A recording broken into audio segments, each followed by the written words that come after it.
આ nearest meaning, similar words એટલે શું કહેવાય એને? નિયરેસ્ટ મિનિંગ એટલે સામાનાર્થી શબ્દો. ઇંગ્લિશમાં બીજું એટલે સિનોનિમ્સ પણ કહેવાય. હવે પ્રિડેટર્સ એટલે શિકારી, તો શું આવશે? કિલર્સ. બરાબર ને? પ્રિડેટર્સ એટલે શું આવશે? કિલર્સ. બરાબર ને?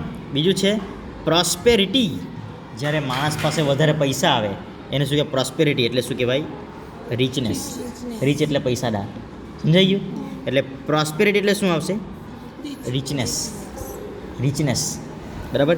પછી લોકેટેડ, આપણે લોકેશન સર્ચ કરીએ. લોકેટેડ એટલે હું? સિચ્યુએટેડ. તારી સિચ્યુએશન શું છે ભાઈ? તારી પરિસ્થિતિ કઈ છે? તારું લોકેશન. સમજાઈ ગયું? ક્લોઝ, એકદમ નજીકના વ્યક્તિને શું કહેવાય? નિયરેસ્ટ. બરાબર. પછી ડોમેસ્ટિકેટેડ, આપણે પાડીએ ને કે વસ્તુને, પાડીએ એટલે શું કહેવાય? ટેમ્ડ. શું કહેવાય? ટેમ્ડ.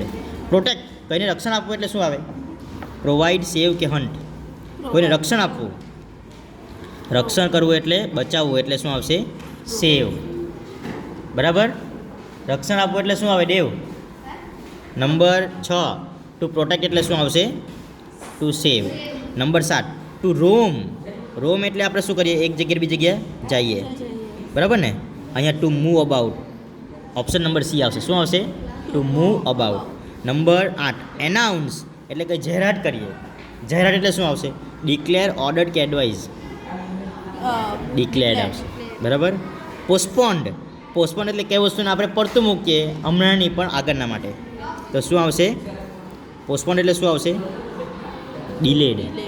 બરાબર ને? આપણે ક્વેશ્ચન ડિલીટ કરીએ ને તો શું આવશે? ડિલેડ. ટુ ડિવોર, કઈ વસ્તુને ખાવું, તો આવશે ઈટ ગ્રીડીલી. માણસ ખાય તેને જમવું ઈટ કહેવાય, પણ જ્યારે પ્રાણી ખાય ને તેને શું કહેવાય? ડિવોર. ચાલો હવે એસેમ્બલ.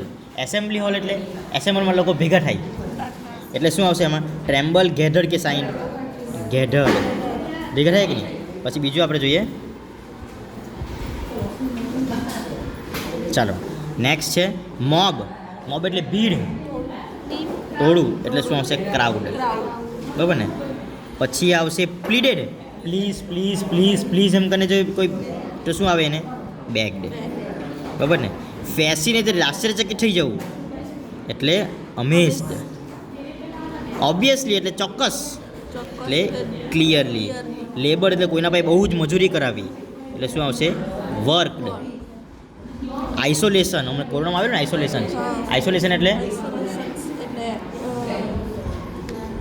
આઇસોલેશન.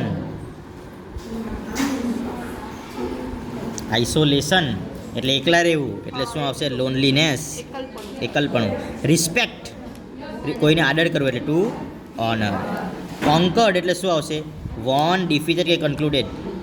કોઈના ઉપર વિજય, કોઈના કોન્કર્ડ એટલે કોઈના પર કબજો મેળવવો, ડિફીટેડ. એગ્ડ એટલે દુખાવો એટલે શું આવશે? પેઇન. ઓકે, આગળનું આપણે બીજા વિડીયોમાં જોઈશું. બરાબર ને?